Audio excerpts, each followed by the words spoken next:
Sup? Still special to be in a main event, or are you over that now? Is this just what you do? This is I can't how do I say this? I can definitely get used to this. Definitely not over it, and it feels brand new. That's awesome. Obviously, man, you've fought a lot of names, but Aldo, a legend, right? I mean, does this feel a little bit different even than facing a former champion or something like that, somebody of his caliber? A little bit. I'll be lying if I didn't say it wasn't. Main event, obviously former champion, but it's a little different with the experience he has, how durable he is, and I just the guy's been around forever. People are crazy to say if he's old. Like, he's only 35 years old. Like, he has a lot more wear and tear than I do, but he's right there. He's put together two back-to-back wins. He's beat obviously Pedro Munoz, a guy I've lost to.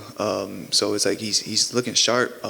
He's making the weight. I didn't think he was gonna make the weight when he first even said it. I remember he was struggling to make 45 for a few, and then So this is a dangerous fight. This is a tough fight, but this is the fight we need, we want, and we're excited for. Is there any danger of getting a little bit starstruck? You know what I mean? Like I said, as a guy that I'm sure you were watching on the way up. You know what I mean? Is there any danger of getting in there and be like, oh my God, I'm in here with Jose Aldo? Yeah, when I first even got into MMA, it wasn't through the UFC, it was through the WEC. So I started watching guys like Faber, Cruz, Dominic Cerrone, and obviously Jose Aldo. So it was kind of like, but I've been here before, with my debut in George Roop. I was watching George Roop at the same time, and I felt it probably not the same caliber again, but or not the same caliber of a name, but I used to watch that guy. He's probably the tallest guy I've ever seen. I felt that before, and I don't think it's going to be a big deal once I get in there with him. This is exciting, man, because it's like one of those things. Like, even when I saw the poster today, I'm like, oh man, all right, this is real, It's awesome. Listen, you fought nothing but killers since you got into the UFC, but right now the run you're on is incredible. I mean, can you point to anything that, like, what clicked to just start, to get this run going? Yeah, I think for me it was more of like just kind of not trying to make everything perfect and not worrying about,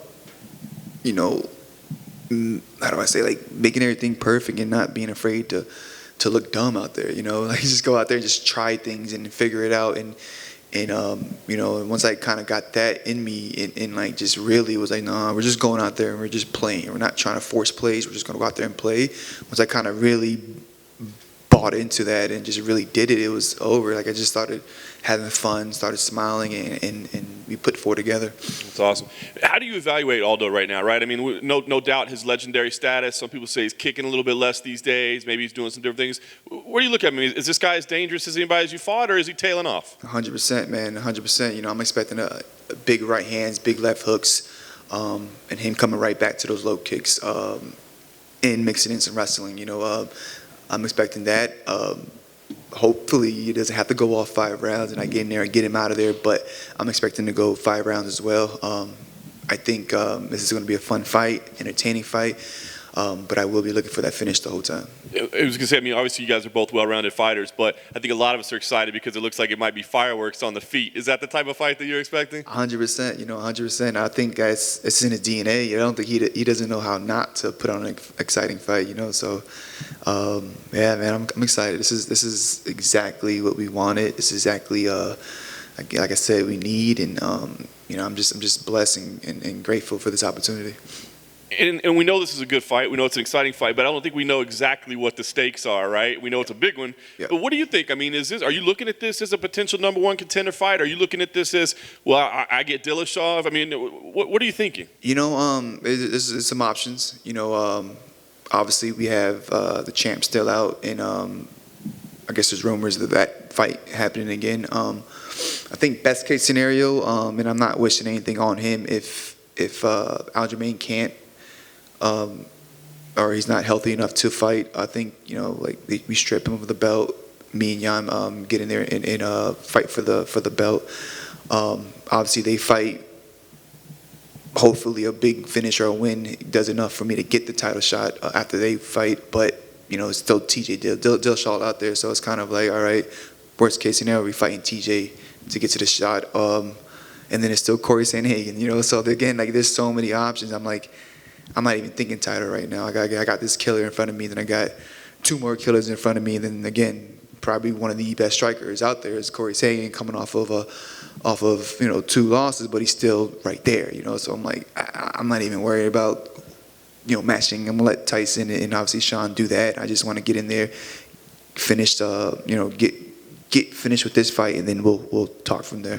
That's awesome. Last thing for me, you laid out the scenarios perfect, right? I mean, but it's all like exciting options available. So because of that, do you feel like you got to go in here and make some kind of special statement, or is it just, you know, hey, I beat Aldo, that's all that matters? Yeah, you know, beating Aldo's cool, but finishing Aldo's way better. Yeah, I know you don't want to think too far ahead, but I have to say, if it worked out how you were just saying, to beat Moraes, Garbrandt, Aldo, Dillashaw before getting a title shot might be one of the craziest runs we've ever seen. No, man, it's even hearing it, you're like, damn, even if I beat him, when I do beat him, I still got to potentially fight these guys. I'm like, all right, whatever, man, let's go. Is that just a testament to how good this division is right now? 100%. I think, you know, the division stacked, exciting, and honestly, from the champion to the 15th guy, they're all killers. We're exciting. We all have power. We all bring, you know, that technical aspect to the game as well. And yeah, I think that, you know, 35 division is on fire right now. Do you think Aldo, since moving down in weight, has kind of, after the first couple of outings, he's actually looked better the more he spent at bantamweight, right? It seems like he's starting to get into the division and get used to that weight cut. Would you agree? Yeah, 100%. You know, he looked good in the first one. He fought Peter Yan the first one, right? First one was Marlon. Okay. He lost. Then he got the title shot against Okay, so I actually thought I gave him that when I was watching. I think I gave him that fight, and then he looked good against Peter as well. And then he really put it together versus Cheeto and Munoz. So he's definitely looking better. He's making the weight. There's no issue with that. Yeah, again, this is another dangerous, tough fight. Is he one of those guys, he's kind of like a fighter's fighter, right? I don't think, apart from, well, I'll get to that in a second, but there's not many people who want to say any bad things about Aldo, right? Because he's just been around forever. He's been a nice guy. He's been a good guy. Is he one of the people you can look at on your resume one day and think, man, I actually got to step in there and fight that guy? Yeah, I do believe, you know, I can, you know, be proud of fighting a guy like Aldo because of how long he's been doing this, how much of a great guy he really is. You don't hear much about him, and yeah, it would be a privilege to fight a guy like that. What did you make of Khabib's comments that you can't have 2 peaks as a fighter and that Aldo's peak is behind him and he'll never get to that top tier level again? Did you hear those comments and did you make anything of them? No, I didn't really make too much of it. Hopefully it's true, right? Like, so, hey, man, shout out to Khabib, but hopefully it is true. But it's not looking like it, you know. I watched that Munoz fight, and like, he looked pretty quick to me. So I'm like, that guy hasn't lost a step. But, you know, hopefully Khabib knows something I don't know. So. And last thing for me is, you know, it's such a weird thing because in any other sort of scenario, I would imagine defeating Jose Aldo is a title shot, right? But because of the situation as the champion and the interim champion and then TJ's reputation, is it kind of just frustrating to think that I can deliver the UFC one of the best wins of my career, probably the best win, and then I might actually be no closer to a title shot, really? Yeah, I'm right back in that same position I was. I'm fighting the number 4 guy again, like Cody was number 4, you know, so I'm like still here, you know what I'm saying? Like, so, but I'm not mad, you know. It's, again, I'm getting the main events, I'm getting the opportunities, I'm getting the big names. This just sets me up for another big name. Actually, one more thing. I feel like you've been one of the best guys in this division for ages, but kind of one of the most underrated and underappreciated. Thank you. Did you notice a difference after beating a name like Garbrandt, right? Because he's got a bit of star power. Did you notice a difference? Yeah, 100%. You know, now I'm one of the top boxers. I'm like, well, I've been doing that the whole time. You know, like, I'm like, all right, whatever. I've been jabbing everybody since I started, and even like as the UFC been putting obviously like the highlights up, but like, wow, man, that guy's jab's crazy. I'm like, I've been doing that since the regional scene, but you know, it is what it is. You know, obviously you gotta, you know, I haven't been as active as I would have liked to, so that plays a role. And then, you know, then again, like you fighting a guy like Cody Garbrandt with that following, you know, like there's eyes on that. You know, I believe that guy like a couple million on Instagram or something. Like, and same thing with Aldo. You know, these guys.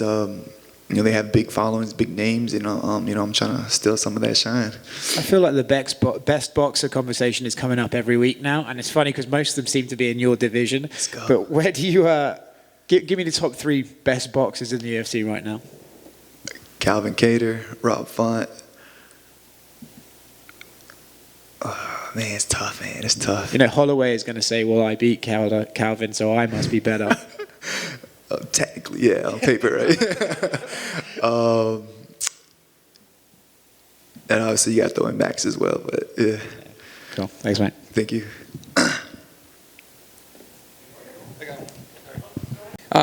Coming up that stressful time you had with the USADA issues, and then catching COVID right away off of that, and then they call you up like, "Hey man, you want to take this title shot on short notice?" And you were just like, making a smart decision. How does it feel to finally make it to a fight week with such a big name like Jose Aldo, getting all that stuff behind you?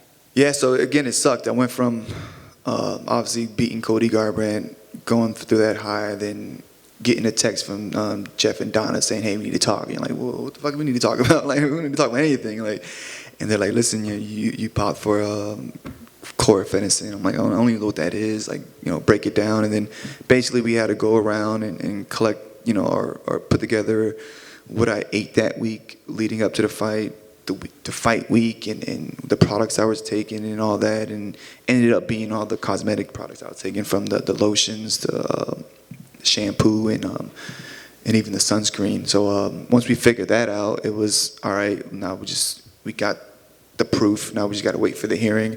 That happened. At the same time, we scheduled a vacation to go to Texas. So we got through the hearing, and then it was all right, cool. Where now we know that it's not going to be a year to 6 months. We know where we're at, and then we went out, had some fun in Texas, and then ended up catching COVID. And then so obviously we're quarantined for 2 weeks.